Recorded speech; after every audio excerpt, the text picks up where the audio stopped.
दोस्तों आज के वीडियो में मैं आपको एक ऐसी शानदार जगह लेके जाने वाला हूँ मुंबई में, जहाँ पे आपको ओरिजिनल इंडियन फिल्म इंडस्ट्री के बारे में बहुत कुछ पता चलेगा। तो देर किस बात की, lights camera action.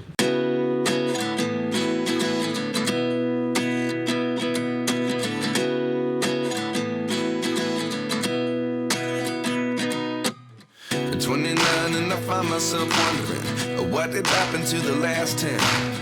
I ran away with my life, fast forward, never turn back again. It's kind of funny that the more we pass time, the more we need to set the rewind. And 19 was the year I had to leave you, but now I'm seeing all the signs. Is this really happening? I can't believe it's true. I'm just as surprised as you. Is this really happening?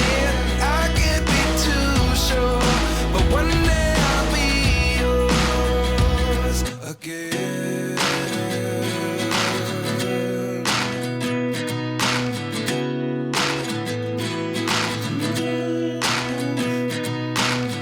Life lessons come one. तो दोस्तों ये हम पहुँच गए हमारे destination. ये है the national museum of Indian cinema. तो ये जगह जो है ये मुंबई के पेडर रोड पे स्थित है, कंबाला हिल पे। आप में से काफ़ी लोगों को मुकेश अंबानी जी का घर तो पता ही होगा, तो उसी जगह से काफ़ी नज़दीक है ये जगह, और स्वर्गीय लता मंगेशकर जी के भी घर से काफ़ी नज़दीक है। मुंबई के बिजी पेडर रोड से जब आप यहाँ पे अंदर एंट्री लेते हो तो ऐसे कुछ नज़ारा दिखता है। तो सामने आपको दिखेगा एक सिनेमा का एक साइनेज लगाया हुआ है जो काफ़ी आकर्षक लगता है। तो यहाँ पे आप एक यादगार पल शूट कर सकते हो, फ़ोटो ले सकते हो। तो मैंने भी वही किया।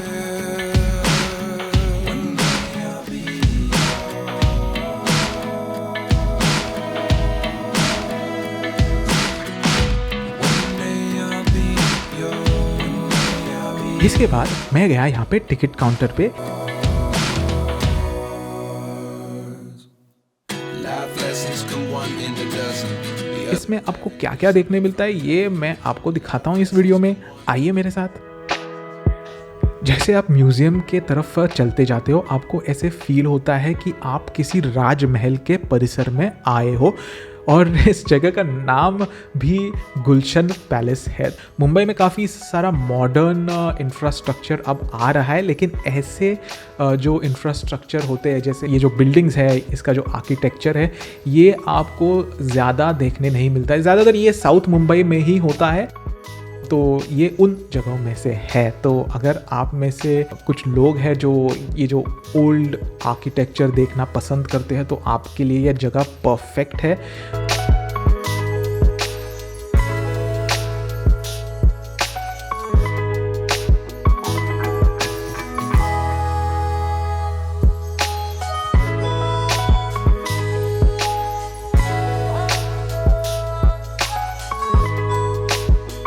So anyways, without wasting any further time, let's go inside.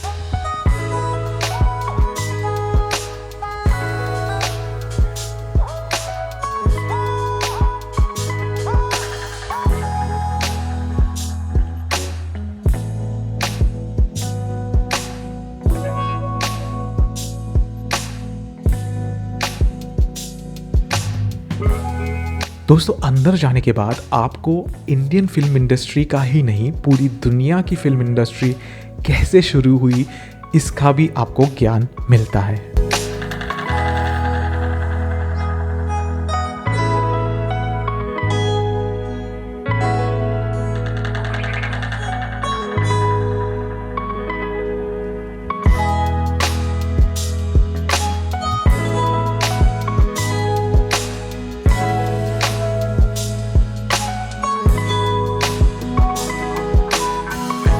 पहले के कैमरास कैसे हुआ करते थे, कैसा इक्विपमेंट हुआ करता था, ये सारी चीज़ें आपको यहाँ पे देखने मिलती है, और आपको देखने के बाद ऐसे लगेगा कि वाओ, हम कितनी दूर आ चुके हैं।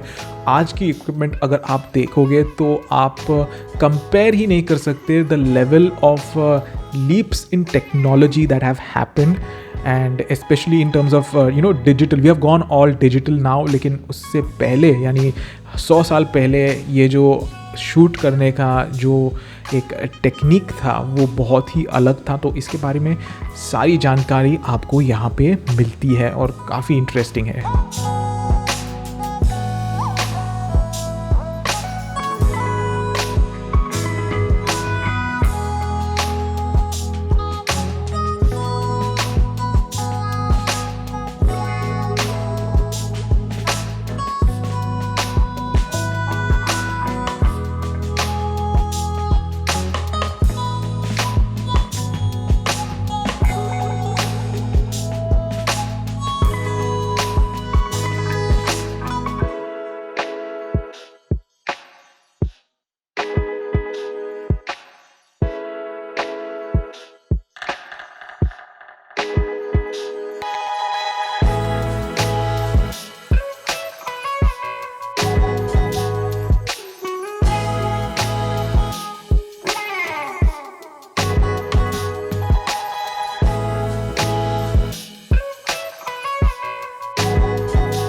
यहाँ पे आके आपको एक चीज़ ज़रूर पता चलेगी कि film making is not an easy business, क्योंकि जो टेक्नोलॉजी हमारे पास अब है उस वक्त ये बिल्कुल नहीं थी, and it made things even more difficult.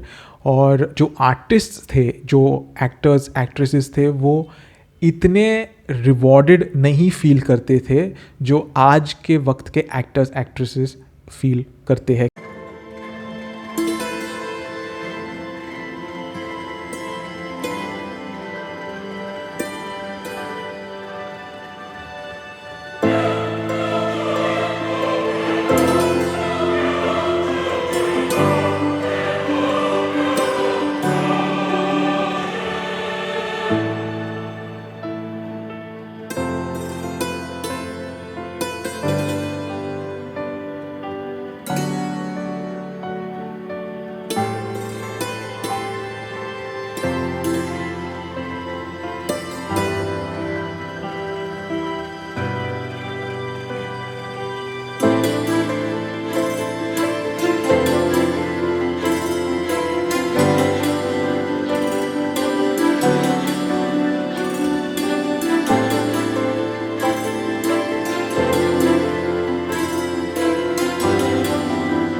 The risk to reward ratio was quite high. ये जो वक्त था, अगर आपको इस वक्त में जाना है, इस वक्त को एक्सपीरियंस करना है, तो आपको इस जगह पर ज़रूर आना चाहिए। ये वही लोग हैं जिन्होंने इंडियन फिल्म इंडस्ट्री को ज़ीरो से लेके आज जो भी है इनके वजह से है। तो ये रियल टैलेंट थे हमारे इंडियन फिल्म इंडस्ट्री के। ये वो वक्त था जहाँ पे आपको सीखना पड़ता था, फिर आपको एंट्री मिलती थी इंडस्ट्री में।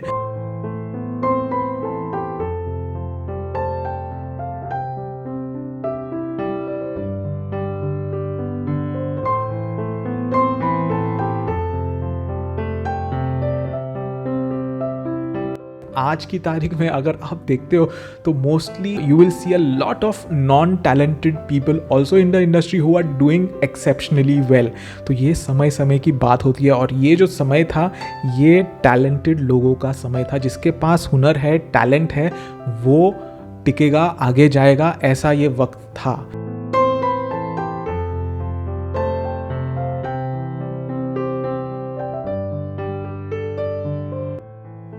आपको यहाँ पे आके ये भी पता चलेगा कि इंडियन फिल्म इंडस्ट्री में जो शुरुआती दौर में जो फिल्में बनती थी वो ज़्यादा इंटरनेशनली अक्लेम्ड हुआ करती थी।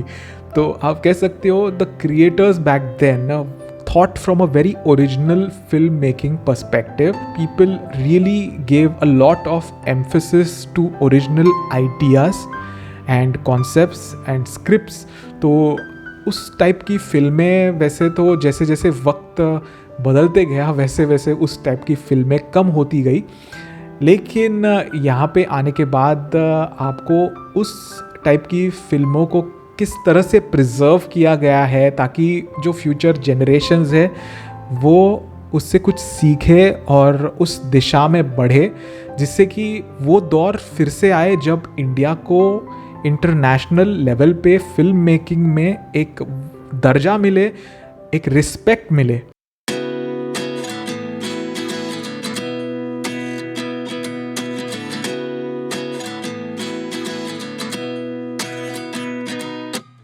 At 29 and I find myself wondering what did happen to the last 10. I ran away with my life, fast forward, never turn back again. It's kind of funny that the more we pass time, the more we need to set them rewind. And 19 was the year I had to leave you, but now I'm seeing all the signs. Is this really happening? I can't believe it's true. I'm just as surprised as you. Is this really happening? I can't be too sure, but one day I'll be yours again.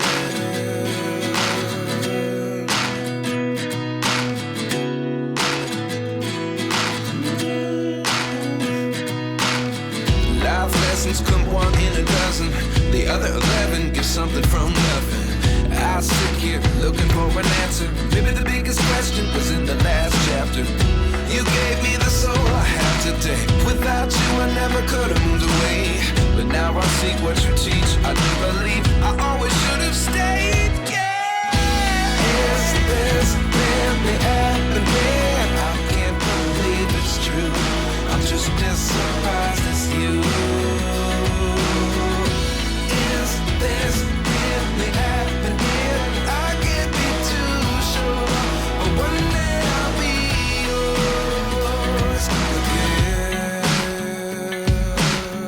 One day I'll be yours.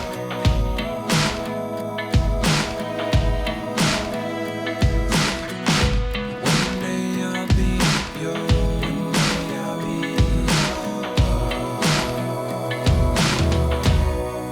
तो दोस्तों उम्मीद करता हूँ आपको ये video पसंद आया हो। अगर पसंद आया हो then definitely hit the like button, share, subscribe और हाँ कमेंट करना ना भूलिएगा क्योंकि आपके कमेंट्स पढ़ने को मुझे बहुत अच्छा लगता है। Follow me on Instagram, Facebook and threads at Swappy Bond. So this is Swappy Bond saying goodbye to all of you until the next time. Bye.